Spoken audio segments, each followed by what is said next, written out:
What was the worst, most damaging way you took revenge? I posted this story before, but it's relevant. I got to dispense a little justice to my neighbor once. I met the neighbor sitting outside, shining boots. It was in the Army National Guard. I walked over to introduce myself, and we talked a bit about the Army. I helped him shine his boots and pulled a couple of beers out of the cooler that I kept in the back of my truck. Fast forward a few months, and I'm silently wondering if I'm an alcoholic. The case of beer that I brought the day before yesterday had dwindled to a six-pack. I shrugged it off. I drove my wife's car to work one day that week. My wife worked in a shop across the street and phoned me to tell me that she's been watching the neighbor climb into my truck and stuff his pants with my beer. At first, I was going to confront him and demand restitution, but I decided that I could avenge my missing cans of beer by switching to bottles. So I switched, and when they were empty, I refilled them with recycled beer and recapped. Put them in my cooler and waited patiently. A few went missing. I waited. Nothing else was taken. My point was made. Well, I wouldn't say damaging. Story 2. When I was 11, there was a guy in the year above me that used to be an oppressor. He would stand over everyone, and he was massive for a 12-year-old. One day after doing PE, physical education class, I went to get changed into a uniform in the changing room that was backed into the classroom. Just my luck, this schmuck happens to be in there. What are the odds? Anyway, a few words are exchanged before he shoves me really hard into all these school bags that were stored in there and leaves. When I dusted myself off, something caught my eye. It was his bags. His mom had written his name in big bold letters, so I thought, screw him. And had a look, and to my great joy, discovered the sickest Dragon Ball Z card collection. He was a rich kid as well as an oppressor and had them at school to show off. So yeah, I stole them and never looked back. After school, I seen him crying like a witch, telling his mom that they're missing. I do not know how to feel about this. Story 3. I was playing Follow the Leader with my best friend in kindergarten. It was the leader and ran up the slide. We weren't supposed to run up the slide, but we were 5 years old and could make our own decisions. I followed him, but the teacher saw me and told me to sit down on the pavement until the recess was over. So I told her that my friend went up first, and I just followed. The teacher called him over and asked if what I said was true, to which he said no. So then I told him we weren't friends until he said sorry. That showed him. He said sorry, and then we played Tony Hawk and his N64 after school. Wow, crazy consequences. Story 4. Damn it. I'm not proud of this. There was a girl on the bus. We'll call her Zawitch. ZW was not a nice person. Played truant all the time, but her dad was friends with the head, so she got off scot-free. Made fun of other kids. Kept one guy on the ropes and then webcammed herself having intimacy with her boyfriend to him. It's just a dumb, mean witch in general. So one day I was talking to my friends and made a silly joke about something inappropriate, not including her. She just chimed in with a comment about me being out of my depth and cackled at my then teenage lack of a girlfriend. Just standard witchy stuff. She does this twice more over the week. I was currently going through a depressive phase, so I just felt down about it. Then a few months later, a friend told me that she had a cancellation over the summer.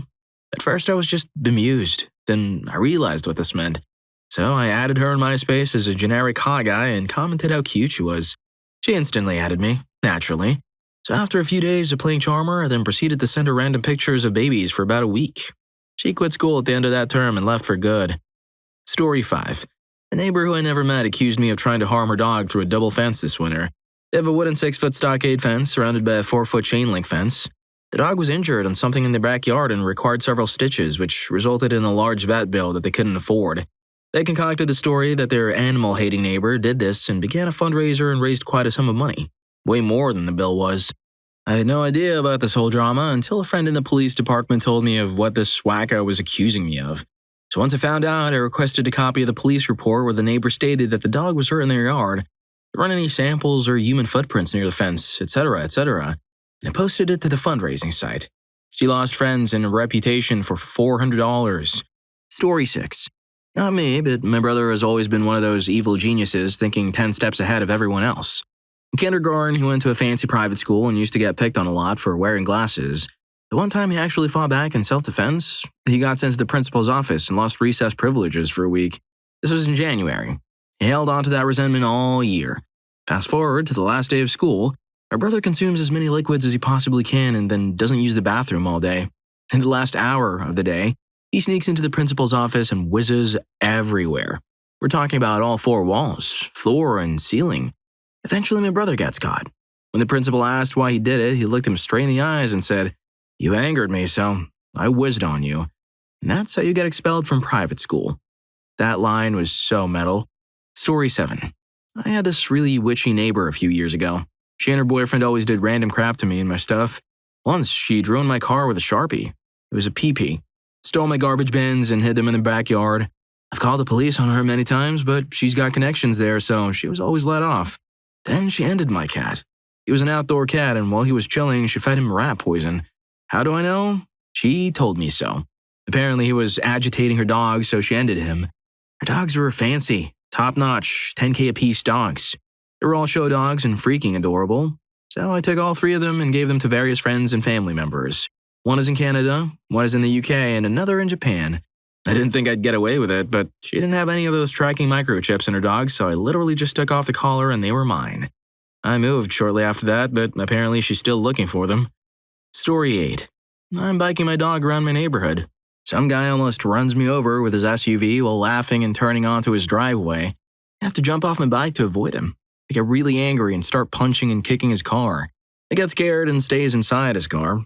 I walk to the back and pull out my pocket knife and put a huge gash along his back door with a huge grin on my face just to freak him out more.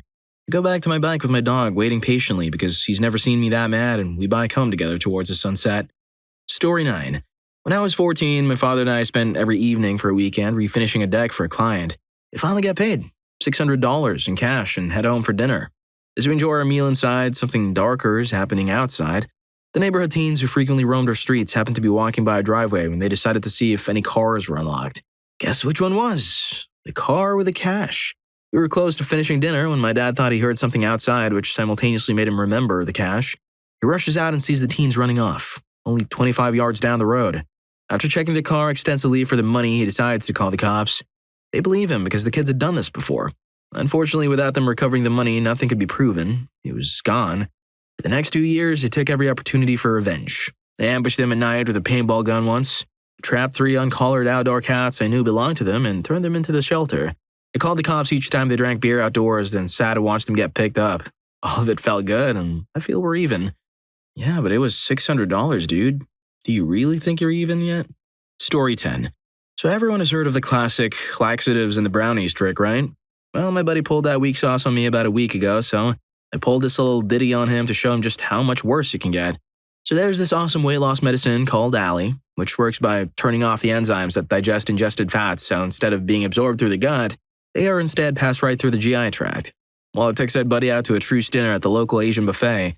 Pretty much fat covered fat, and slipped him a dose mid-meal. The amount that has exploded out of that, undeserving or deserving hole, is more revenge than I could ever hope for. Story 11. April Fool's Day this year. I had several friends send fake texts to another friend. Let's call him Steve, who lives in a different state. The texts were pretend responses to an imaginary ad offering free kins. Steve somehow figured out it was me, but then goes to a popular classified site and posts 3 separate ads with my number attached. Free puppies, free kins, and a free 42-inch flat-screen TV. I started receiving a flood of calls, texts, and voicemails. I was contacted by well over 150 interested individuals in the first couple hours. I frantically tried to think of how I was going to get him back, and then it hit me. I responded to everyone by saying, "Sure, it's still available. Come by anytime tonight after 5. I'm Steve, here's my address." Except that it didn't always say 5. I told people to come at different times. Steve had a steady stream of angry or disappointed visitors that evening from 4 to 10 p.m. Story 12.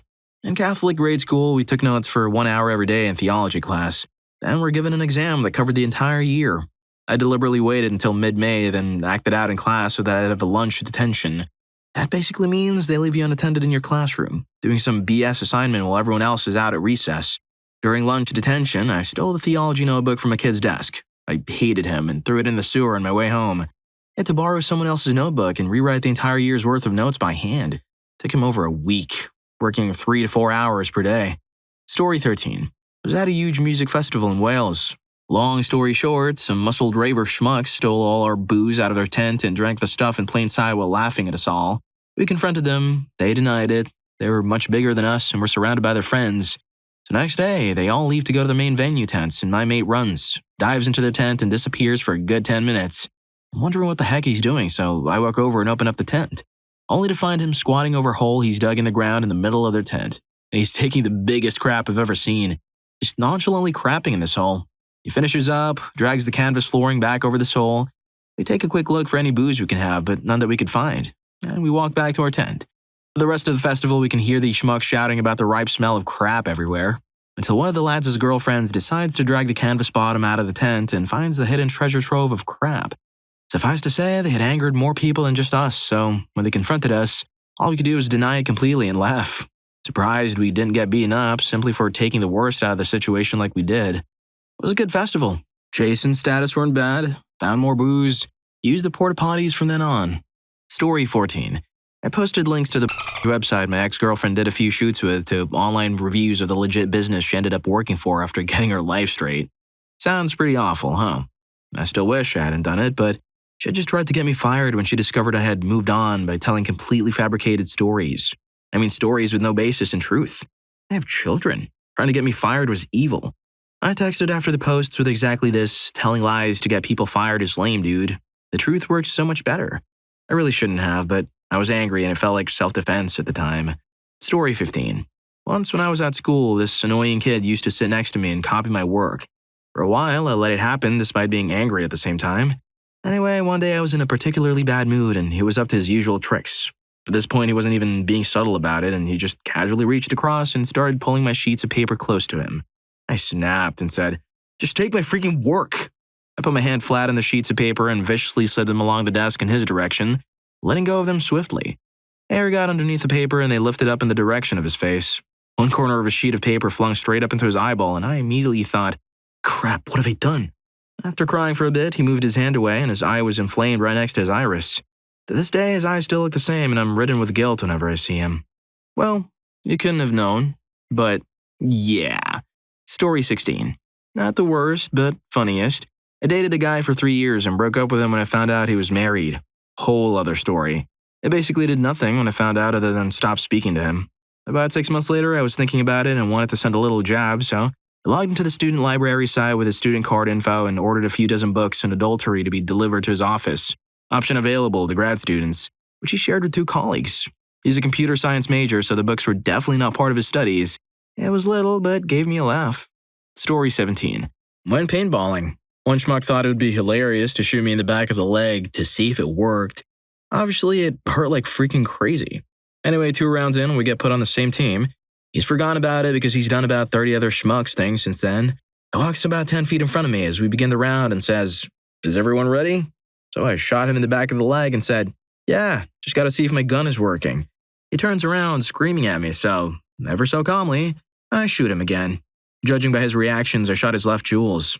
Walked away, he went home. Victory. Story 18. I was sleeping when my back door was broken down by 2 men. I yelled and they left. The young kid knocked on my door and said he saw it and that one of the thieves had a blue jacket and a yellow hat. I was livid and got into my car to scour the neighborhood. It took me about 5 minutes to find them and I drove up to them while in my car. I was yelling at them. The kid with the blue jacket kept his head low and walked away while his friend confidently approached my car. I kept yelling that they had broken down my door. Mr. Confident told me to calm down and that they had done nothing. I asked for their names. A fake one was given. I told them I was going to the police and that a witness had seen Mr. Blue Jacket in my yard. With that, I guess Mr. Confident got scared and he reached for me. I floored it and he held onto my window and I dragged him for about 20 yards. He was twice my size and would have beaten me senseless, but I managed to get away. Called the cops and eventually they were busted. One of the dumbest things I've ever done. Story 19. I worked in an office once and the boss was a real schmuck. If you used any of your sick days, he would hold that against you at your yearly review. But if he was sick at all or even just felt like it, he would stay home or go golfing. Well, there was a terrible flu going around. I was sick, a coworker was sick and throwing up in his trash bin, but none of us were allowed to leave. So when my boss went home super early, again, I went into his office and coughed and sneezed all over his mouse and keyboard. They got really sick a day later. Damn, that's just evil, dog. Story 20. Not exactly the worst revenge, but I think it's funny. My ex-mother-in-law was one of those a wife serves her husband and does everything kind of people. She always criticized me. My housework, the meals I cooked, etc. I decided to get even by filling a sock with the dust from my vacuum canister. Every day I'd stop by her house and take a moment to shake the sock around her house. It left dust everywhere. The floors were the easiest. Everyone's socks would get dirty from walking around. Her husband was noticing she wasn't doing her duty. The best was when I went and shook dust all over her couch pillows and returned that night. I made a show of flopping down on the couch from being so exhausted from work. Dust went everywhere. Her husband was like, What the heck? Don't you ever vacuum? Story 21. When I was first out on my own, I went to live temporarily with some friends while I settled in and got my own place. I put most of my belongings in the storage unit of their apartment. I went back a week or so after moving into my own place to get my things, and my buddy told me that the guy he knows downstairs from him had taken my bed set. I went down to confront them about it, and when they opened the door, I could see straight into their apartment and into the bedroom. And there was my bed. They denied it and said their uncle gave it to them and shut the door in my face. I asked my buddy if he knew which car they owned, and he did. He pointed it out, and I checked the doors. They were unlocked. I went into my car and grabbed the extra bottles of motor oil I had and proceeded to coat the interior of their car in motor oil. The last bottle covered the driver's seat. Then I walked next door to the 7-Eleven, bought a carton of milk, and poured it into the vents of the car. I don't know if that's justified. What do you guys think? Share in the comments. Story 22. This is my dad's story from when he was a kid. He was walking down the road one day when a bunch of kids in their late teens pulled up in a car and sprayed him with a fire extinguisher. He blew it off as a joke and thought it was pretty funny. 5 minutes later, the same kids circle around and spray him a second time. This time, my dad took note of the license plate number, make, and model of the car and proceeded to track it down and find out where the kid lived. That night, he went to the kid's house and threw a fire extinguisher through the car's windshield. Justice was served. Story 23. One day, I was parked to school in the parking lot and someone literally blocked me in. It was a 2-car parking lot and they decided to put their car behind mine so I couldn't pull out. It was my last class of the day and I was angry that day for some reason. I keyed the entire car all around. I poured lantern fluid I had in my car all over the door handles and the windshield. I even went as far as putting like 3 nails I had in my car on the back of the tires so when they pulled out, they would go through the tire. I then became very paranoid that I could probably go to jail for this, and luckily the guy in front of me pulled out before the car that blocked me in. I had to wait 3 hours after class for that schmuck. Story 24. Last year was my first time playing with airsoft guns. Right around the end of 2013 summer, I was invited to my friend's woodland property to play with his guns. There were about 12 of us, and sadly I was the only chick. After being divided into a team, my one friend, we'll call him Greek, relentlessly showered my bum in bullets. Greek was not only literally 3 times my size, but was also large enough to just shake me out of the trees I was trying to snipe in. So, around the end of the night, I crouched under a bush and saw the schmuck coming towards me. I shot him. In the jewels. Down he fell like a mighty oak, screaming at the top of his lungs, "She shot me in the jewels!" After rallying everyone over to see the commotion, we all had a good laugh while he vomited and writhed in the mud, then helped him inside. I'm still good friends with the Greek. If you're enjoying the video, don't forget to hit that subscribe and like button for more videos like this. Story 25. When I was around 12 and my brother was like 13 or 14, we had a race to get to the shower. He only wanted to take one because I said I was going to take one. Naturally, he beat me there. To take revenge, I flushed the downstairs toilet. I don't know if anyone lived in that old house before, but our house was close to 100 years old. That messed with the water temperature. It was shooting out fiery hot boiling lava water. I kept flushing it. I flushed it every single time I could. He called me upstairs about 45 minutes later. He said the water was too hot and that he couldn't figure out what to do. He had shampoo in his eyes and he couldn't rinse it off. We turned off the shower and I took him outside to our backyard. I sprayed him down with the hose. The whole time he was telling me what a good sister I was and how much he appreciated this. People we knew walked by our street and they thought it was hilarious. I wasn't going to tell him. I was going to save it and do it every single time he got to the shower, but my mom caught me the next time I did it and she told everyone. That's my one story. The only time I gave as good as I got. Story 26. Years and years ago, I had a connection for satellite card programmers. I had friends and such that I would get them for. My friend's dad wanted one. So I got him one. I think they were around $100. Didn't collect money from him right away. Called him a couple times to collect and he decided he wasn't going to pay me because he couldn't figure out how to program his cards. Not really my problem. Called him a few more times. He just flat out refused. He told me he was going to call the police and let them know I was selling satellite programmers. He had made his money in software, so thought he could do whatever he wanted. I hate schmucks like that. I was 19 or so and $100 wasn't exactly expendable, so I put brake fluid in a spray bottle and completely coated his new Escalade. Never saw my $100. Still hangs out with his kid to this day. Story 27. Second year of high school. Ski trip to Italy. Fantastic. We're walking through this moderately large Italian town through the snow to our hotel when we come across a large stretch of grass, buried under 3 feet of snow. Giant snowball fight ensues. I have no friends at this point, no alliances, so I just try and stay out of it, waiting through the snow until this huge schmuck in my ear comes up behind me and shoves me hard into the snow. I hear him guffaw and stomp away. I know who he is. I'll always remember. But right now I'm stuck in the snow. I push myself up and try to walk, but I create a vacuum under my feet and somehow my boot gets sucked off. I stagger backwards with my feet covered in socks saturated in freezing water and fall backwards down a slope. I'm completely freezing and soaked. I find my way back up the hill, but I'm only 3.5 feet tall. The snow is up to my shoulders and it takes an age. When I finally reach the top, my class is gone. Long gone. I'm lost in some town with no idea where to go. I eventually managed to find my boots again, and with a lot of luck, I even managed to find the hotel after an hour of trekking around. A year passes. I ended up befriending my nemesis. I bond with him over the next 2 years, gaining his trust, keeping him close. When one day we're walking back from school and I'm struck by thought. Here he is, vulnerable, trusting, oblivious.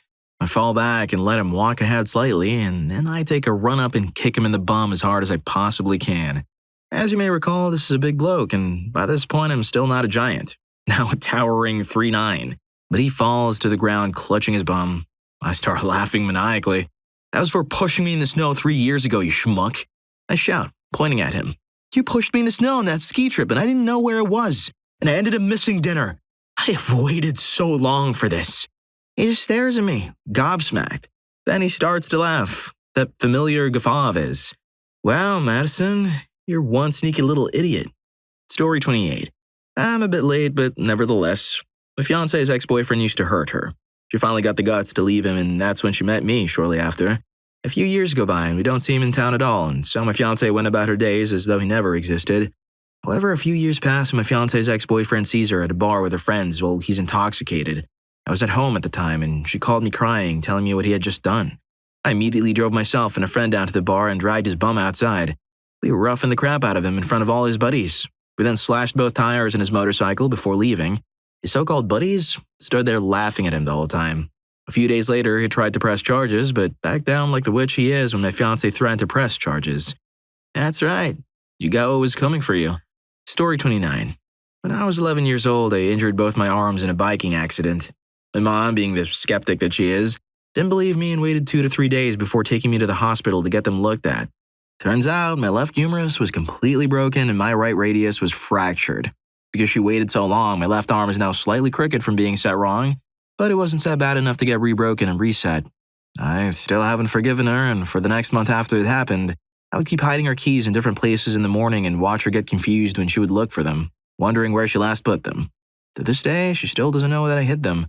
Needless to say, she was late to work a few times. That is so petty, but I respect it. Story 30. First job in retail. I was really close with the rest of the team. Some newcomers were hired for the summer, which gave us some healthy competition. We were on commission. One girl kept stealing everyone else's sales, and when she was confronted, she gave absolutely no crap and continued taking everyone's sales. Our schedule was always done on paper, and it's everyone's job to read their schedules properly for the following week. In the case you can't physically come into the store to write your schedule, you have to call and speak to a manager to read out your schedule over the phone. Anyways, she ended up calling and didn't ask for a manager to give her the schedule. Gave her all the wrong shifts, which followed by termination due to job abandonment. Missing work 3 shifts in a row. That is evil.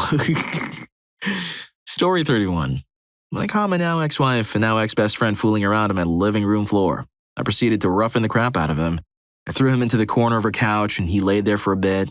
At this point, my rage directed me to my wife. Her look was a mixture of terror, confusion, and surprise.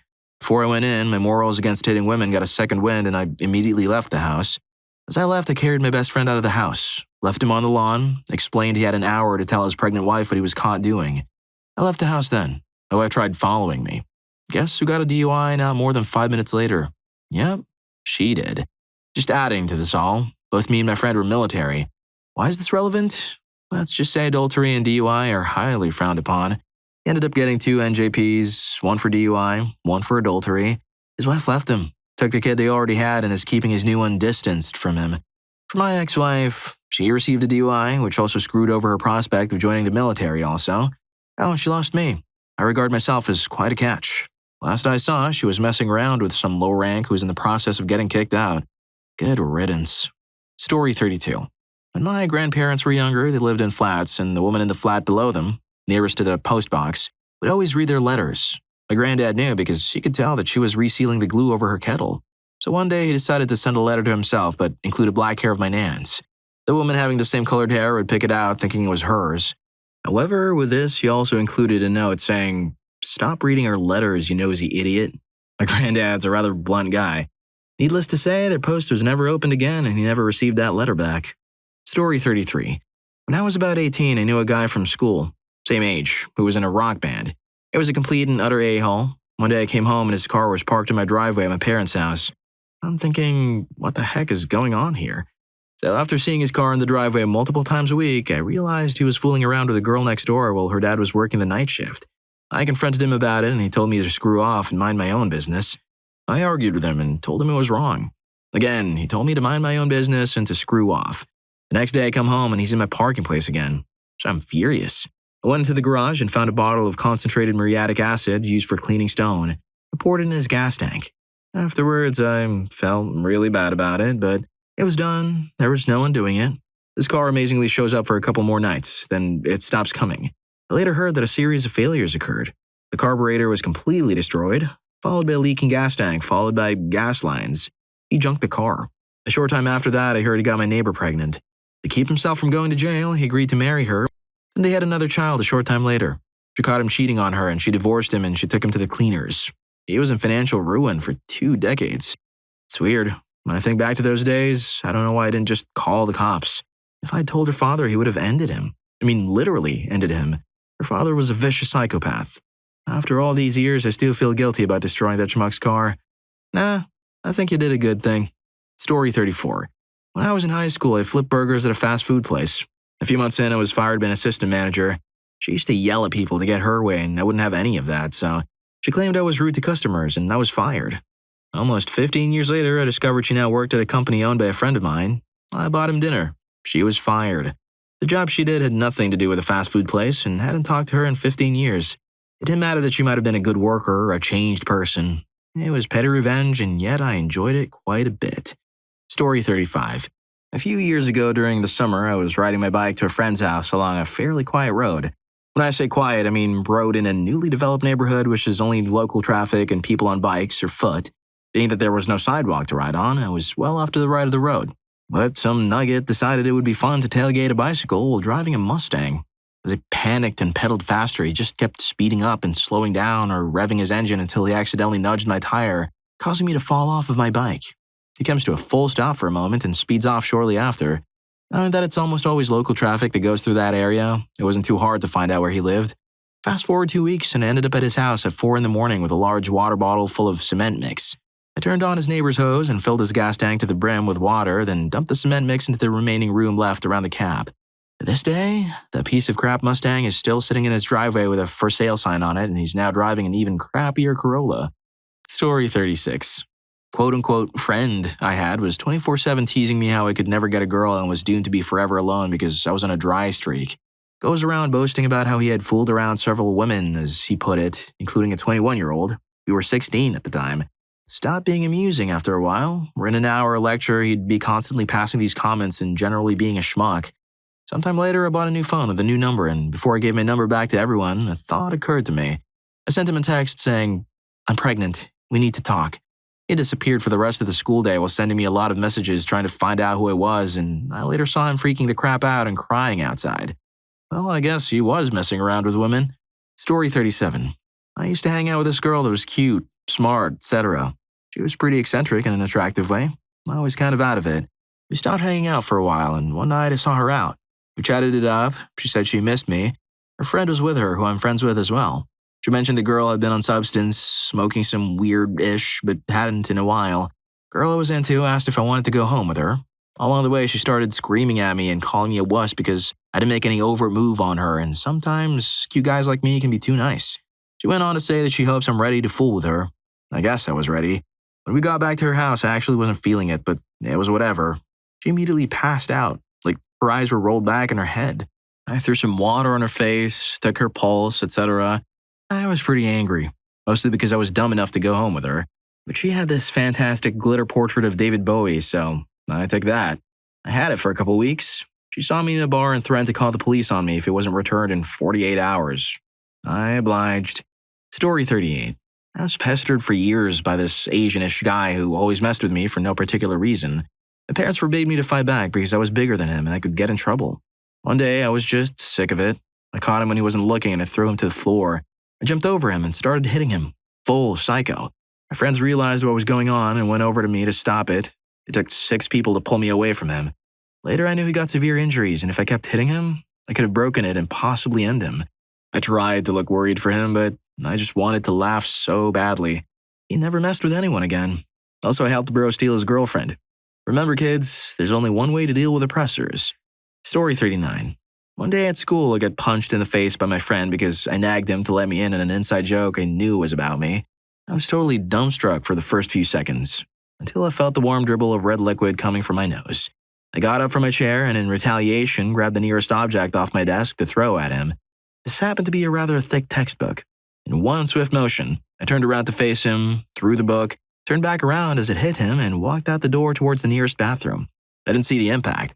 A few minutes later, I'm still in the bathroom, cleaning up. The principal walks in. He asks, "Did you throw that textbook at that boy?" "Yeah. Why?" I replied. "Because he's been cut and needs to be sent to the hospital. I got a week suspension because it wasn't intentional. Honestly, who expects the book to do that?" When I came back to school the next week, I went to him immediately and apologized. He didn't even care. It was water under the bridge. It's simultaneously the least intentional and most damaging way of taking revenge on someone. Hey, at least he forgave you. Story 40. I was doing laundry in my co-ed dorm in college. I went to put my clothes in the dryer, only to find them all full. They had windows in the loaders, and I saw one that was running but looked empty, so we opened it. There was a dry windbreaker by itself, so I removed it, placed it on top of the dryer, and loaded my wet clothes. A few minutes later, some prissy girl comes downstairs and starts screaming and asks if there were my clothes in that dryer. So I deny it to avoid a ridiculous argument over her dry windbreaker taking up a whole dryer. She then throws my clothes on the floor and starts her windbreaker back in the dryer, checks on her clothes in another dryer, and leaves. I immediately went to a vending machine, bought 4 bags of M&Ms, and threw 2 in each of her dryers. I hung my clothes on my door and bed frame to dry. Story 41. My ex-husband was cheating on me. I knew it somehow, but I wasn't sure what I was going to do about it, or wasn't thinking clearly at the time, so I went to the motel room, which was in a different town, and took his truck and parked it somewhere else far enough from where he was staying.